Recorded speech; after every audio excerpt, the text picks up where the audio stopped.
महत्त्वाची बातमी। 4 वर्षीय विद्यार्थिनीच्या अत्याचाराने बदलापूर हादरले। शाळेच्या व्हॅनमध्ये चालकाकडूनच चिमुरडीवर अत्याचार करण्यात आले। खासगी शाळेच्या व्हॅनमध्ये महिला मदतनीस देखील उपस्थित नव्हती।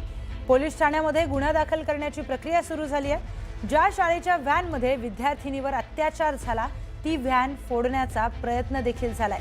शाळेची व्हॅन फोडण्याचा राष्ट्रवादीच्या कार्यकर्त्यांकडून प्रयत्न करण्यात आला, तर आरोपीला आमच्या ताब्यात देण्याची मागणी देखील करण्यात आली आहे। या सगळ्या प्रकरणामध्ये पोलिसांकडून राष्ट्रवादीच्या कार्यकर्त्यांना समजवण्याचा देखील प्रयत्न झालाय।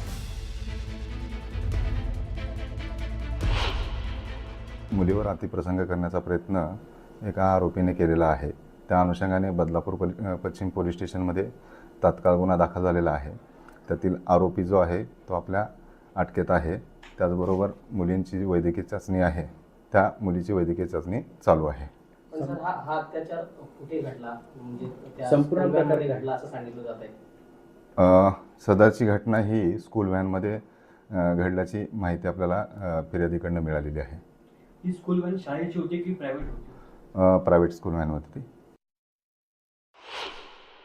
एका 4 वर्षाच्या चिमुकलीवरती चुकीच्या तिच्यावरती अत्याचार झालेले आहेत आणि जी काही खाजगी शाळा आहे त्या खाजगी शाळेच्या व्हॅन चालकाने हा प्रकार हे कृत्य केलेलं आहे।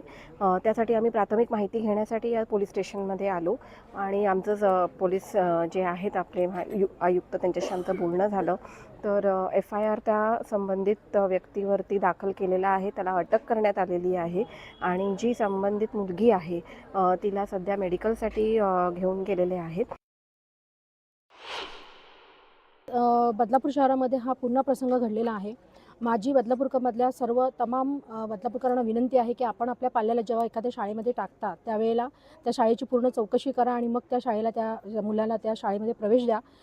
शिक्षण विभागाचा हलगर्जीपणा आपल्याला वेळोवेळी निदर्शनास येतो आहे। मागच्या प्रकरणानंतर कुठेतरी असं वाटत होतं की शिक्षण विभागाची नियमावली बदलापूर शहरात तरी लागू झालेली आहे, पण तसं आता दिसत नाही आहे।